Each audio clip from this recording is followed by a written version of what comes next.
Well, since 1901, when Australia became an independent nation state, our policymakers and the public at large have sought a very close security relationship with what a former Prime Minister, Robert Menzies, called our great and powerful friends.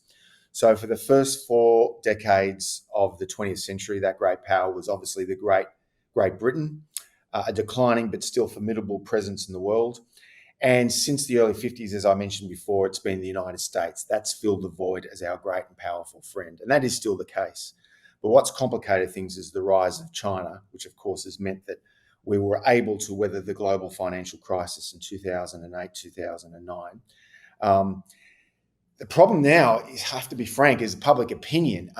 As I mentioned before, at the COVID crisis, Australians largely turned against China and supported America because of China's wolf warrior diplomacy. But in the last 6 months or so, public opinion has shifted against the United States. It's taken a 20% fall, according to the Lowy Institute. And Pew Research, among other international polling companies, shows that Australians have lost a bit of respect for the United States.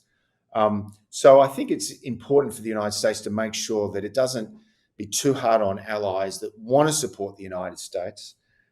It's perfectly reasonable, by the way, for Australia to increase its defence spending. At the moment, it's about 2% of GDP.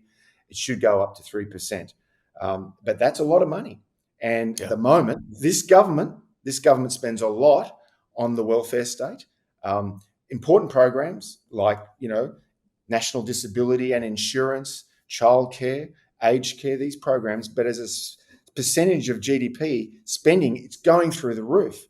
So this government needs to reorder its priorities, get its fiscal house in order so that we can spend the extra percentage mark, 2 to 3% of GDP on defence. And it's not clear that this government is prepared to do that.